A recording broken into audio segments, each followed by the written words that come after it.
Welcome to my YouTube study channel, Siddharth Gupta Foundation Classes.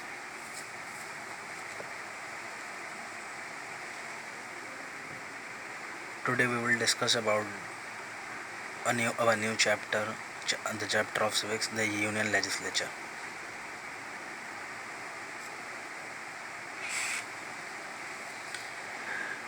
अब हमारा जो है सिविक्स का चैप्टर स्टार्ट है, द यूनियन लेजिस्लेचर, और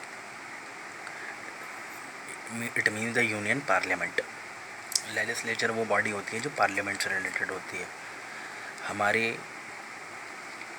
डेमोक्रेटिक गवर्नमेंट में 3 ऑर्गन्स होती हैं,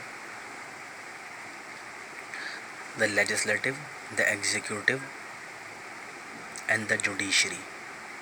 लेजिस्लेटिव का काम होता है लॉज को बनाना, कानूनों को बनाना. एग्जीक्यूटिव में मिनिस्टर्स आते हैं, लेजिस्लेटिव में पार्लियामेंट आती है. एग्जीक्यूटिव में मिनिस्टर्स हैं जो लॉज बने हैं उन लॉज को लागू करने का काम एग्जीक्यूटिव बॉडी का होता है, और जो लॉ बनाए गए हैं उनकी रक्षा करने का काम जो है वो जुडिशरी का होता है, यानी कि जजेस का होता है. तो इस तरीके से लॉज को बनाने वाली ऑर्गन अलग है, लॉज को एग्जीक्यूट करने वाली अलग है, और लॉज की रक्षा करने वाली अलग है. एक डेमोक्रेटिक गवर्नमेंट, इंडिया क्योंकि एक डेमोक्रेटिक गवर्नमेंट है और इंडिया में जो है वो फेडरल सेटअप है. हमारी 2 तरीके की गवर्नमेंट होती हैं, यूनिटरी गवर्नमेंट और फेडरल गवर्नमेंट. यूनिटरी गवर्नमेंट में का एग्जांपल जैसे कि अमेरिका में, जहाँ पर कोई चीफ मिनिस्टर्स वगैरह नहीं होते हैं, प्रेसिडेंशियल रूल होता है, प्रेसिडेंट्स होते हैं, और एक ही के हाथ में होती है सेंटर की पावर और स्टेट की पावर. एक ही व्यक्ति के हाथ में होती है, एक ही पर्सन के हाथ में होती है, वो होता है प्रेसिडेंट. फेडरल गवर्नमेंट जो होती है जैसे कि इंडिया में है, यहाँ 2 तरीके की गवर्नमेंट होती हैं. एक गवर्नमेंट जो सेंट्रल पर होती है, एक गवर्नमेंट जो स्टेट पर होती है. एग्जाम्पल, जो प्राइम मिनिस्टर है भी एक जो रेसिडेंशियल है यूपी का, उसके ऊपर 2 गवर्नमेंट काम करती हैं. प्राइम मिनिस्टर वाली गवर्नमेंट, सेंट्रल की गवर्नमेंट भी काम करेगी, और स्टेट की गवर्नमेंट यानी कि चीफ मिनिस्टर की गवर्नमेंट भी उसके ऊपर वर्क करेगी. तो दो तरीके की गवर्नमेंट जो है वो वर्क करती हैं फेडरल सेटअप में. तो फेडरल सेटअप की जो क्वालिटी है, मतलब क्या होना चाहिए उसके अंदर, फेडरल सेटअप गवर्नमेंट किसी को कहते हैं जहाँ पर 2 तरीके की गवर्नमेंट होती है, सेंट्रल भी और स्टेट भी. वहाँ का कॉन्स्टिट्यूशन जो है वो रिटन होगा, और सुप्रीम कोर्ट होगी वहाँ पर, जो कि कॉन्स्टिट्यूशन को क्या करेगी, इंटरप्रेट करेगी, कॉन्स्टिट्यूशन की रक्षा करेगी. और अगर कोई कॉन्स्टिट्यूशन को गलत तरीके से पेश करता है तो उसको सही दिशा में पेश करने का काम, या ऐसे डिस्प्यूट्स को सॉल्व करने का काम जो है वो सुप्रीम कोर्ट का होगा. इसलिए ही सुप्रीम कोर्ट को गार्जियन ऑफ द कॉन्स्टिट्यूशन भी कहते हैं.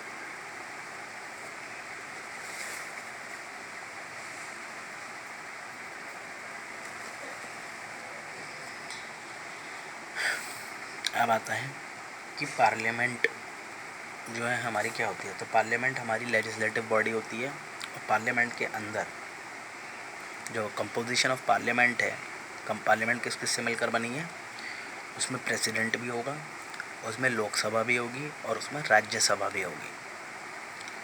तो जो कंपोजिशन है पार्लियामेंट का, the president, the Lok Sabha and the Rajya Sabha.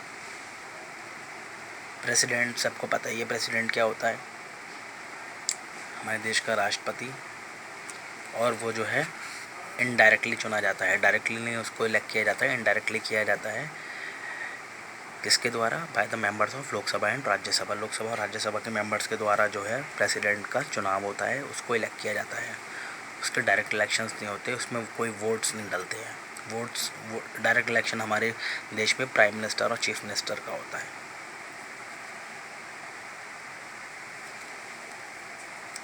अब बात यह है कि प्रेसिडेंट का इलेक्शन डायरेक्ट क्यों नहीं होता है. तो प्रेसिडेंट का इलेक्शन डायरेक्ट इसलिए नहीं होता है क्योंकि प्रेसिडेंट के पास इनॉर्मस पावर नहीं होती है. फेडरल सेटअप में जो पावर्स होती हैं वो प्राइम मिनिस्टर के हाथ में होती हैं.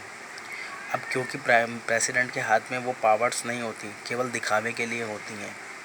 सबसे ज़्यादा रिस्पेक्ट तो वैसे प्रेसिडेंट को ही दिया जाता है, लेकिन तब भी प्रेसिडेंट जो है वो रियल हेड नहीं है. केवल नाम मात्र का हेड है, इसलिए उसको नॉमिनल हेड बोलते हैं। तो जो प्रेसिडेंट है, ताकि प्रेसिडेंट के इलेक्शन में टाइम वेस्ट ना हो, बहुत पैसा लगता है इलेक्शंस होने में, तो टाइम भी लगता है, तो टाइम की वेस्टेज ना हो, मनी की वेस्टेज ना हो, तो प्रेसिडेंट को उन्हीं लोगों के द्वारा चुन के भेजा जाता है। वही लोग चुनते हैं जिनको जनता चुनकर भेजती है। जैसे कि सेंटर के इलेक्शन हुए, लोकसभा के मेंबर्स आए उसमें चुन करके, इलेक्ट होकर के। अब वो जो इलेक्टेड मेंबर्स हैं उनको देश की जो नागरिक हैं, देश की जो जनता है, उन्होंने ही इलेक्ट किया है। तो अब वो लोग जो हैं वो प्रेसिडेंट के इलेक्शन में अपने अपने एक उनका वोट होता है और वोट डालते हैं, जिसको मेजॉरिटी मिलती है वो प्रेसिडेंट बन जाता है। तो ये रीज़न है कि प्रेसिडेंट का डायरेक्ट इलेक्शन नहीं होता।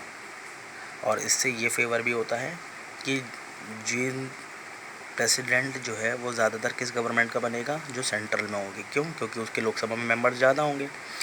तो इस तरीके से जो है प्रेसिडेंट जो है वो रूलिंग पार्टी का ही रहता है। और इसके पीछे रीज़न ये है कि अगर रूलिंग पार्टी का प्रेसिडेंट नहीं होगा तो प्रेसिडेंट और प्राइम मिनिस्टर में आपस में तालमेल नहीं बनेगा। क्योंकि अगर प्रेसिडेंट किसी और पार्टी का हुआ, प्राइम मिनिस्टर किसी और पार्टी का हुआ, तो दोनों में आपस में मनमुटाव रहेगा और हमारे देश के इम्पॉर्टेंट डिसीजंस लेने में जो है वो दिक्कतें आएंगी। तो ये रीज़न है डायरेक्ट इनडायरेक्ट इलेक्शन का प्रेसिडेंट का। तो प्रेसिडेंट के बारे में हो गया। अब दूसरी बॉडी है हमारी जो पार्लियामेंट में आती है, वो है लोकसभा।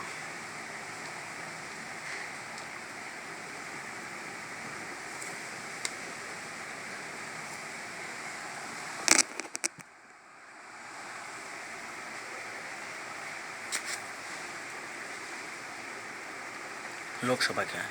तो लोकसभा को हम द लोअर हाउस कहते हैं। इसे लोअर हाउस इसलिए कहते हैं क्योंकि इनकी जो क्वालिफ़िकेशन होती है इनके मेंबर्स की, वो 25 ईयर्स होती है और राज्यसभा के मेंबर्स की 30 ईयर्स होती है। तो वो हाउस ऑफ एडल्ट हो गया। क्यों? क्योंकि उसमें एज लिमिट ज़्यादा है। अब आता है द मेंबर्स ऑफ द जो लोकसभा के मेंबर्स हैं। मैंने अभी बताया कि लोकसभा के मेंबर जो हैं वो डायरेक्टली इलेक्टेड होते हैं through the universal adult franchise, यानी कि 18 साल से ऊपर जिनका वोटिंग लिस्ट में नाम है वो लोग लोकसभा के इलेक्शन में पार्टिसिपेट करते हैं और डायरेक्टली जो है वो लोकसभा के मेंबर्स चुने जाते हैं। हमारी लोकसभा में जो सीट्स होती हैं, लोकसभा की जो सीट्स होती हैं वो प्रेजेंटली जो है हमारी 543 हैं। लेकिन ये जो सीट्स होती हैं वो 530 से कम नहीं होनी चाहिए और 552 से ज़्यादा नहीं होनी चाहिए। तो जो नंबर ऑफ़ सीट्स होती हैं लोकसभा की हमारे देश में, वो 530 से लेकर के 552 होती है। इसमें जो हैं 2 मेंबर्स नॉमिनेटेड होते हैं, इलेक्टेड नहीं होते। यानी कि अगर 543 सीट्स हैं तो 541 का तो इलेक्शन हो जाएगा और 2 जने जो हैं वो एंग्लो इंडियन होंगे और उनको नॉमिनेट करेगा प्रेसिडेंट। एंग्लो इंडियंस वो होते हैं जिनके पास इंडिया के साथ साथ इंडिया के बाहर की भी नागरिकता होती है। तो हमारे देश के कॉन्स्टिट्यूशन में ये प्रावधान है कि 2 मेंबर्स जो हैं वो नॉमिनेटेड होंगे लोकसभा में। तो 2 तरीके के मेंबर्स चुनकर आते हैं असेंबली के अंदर, एक तो नॉमिनेटेड और एक इलेक्टेड। नॉमिनेटेड का इलेक्शन नहीं होता है, उसे प्रेसिडेंट चुनता है, और इलेक्टेड जो जनता के द्वारा चुने जाते हैं इलेक्शन के थ्रू।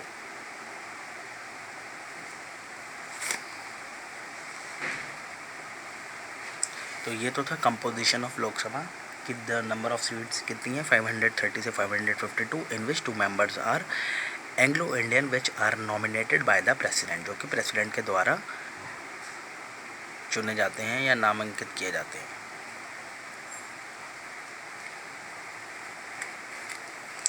अब आता है क्वालिफिकेशन ऑफ लोकसभा मेंबर्स। आखिर लोकसभा के मेंबर बनने की एलिजिबिलिटी क्या है, योग्यता क्या है, क्वालिफिकेशंस क्या हैं।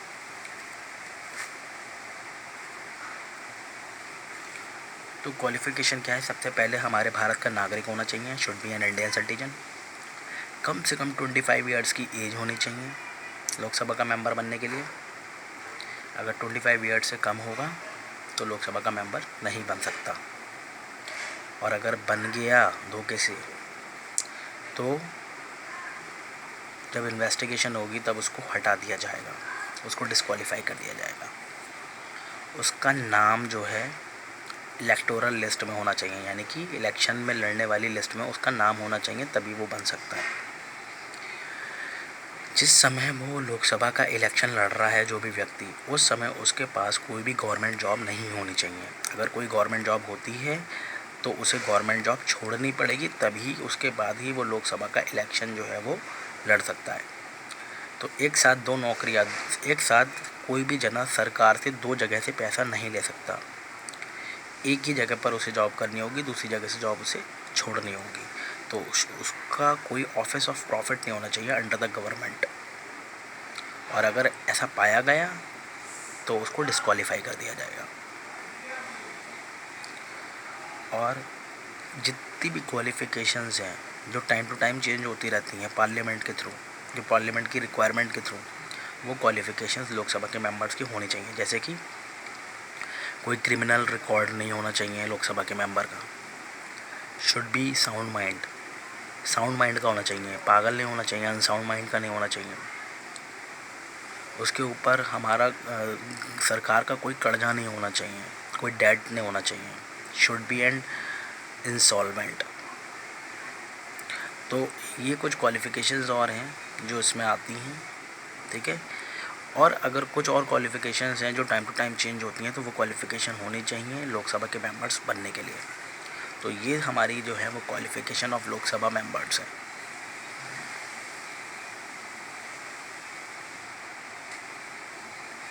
Okay, thanks.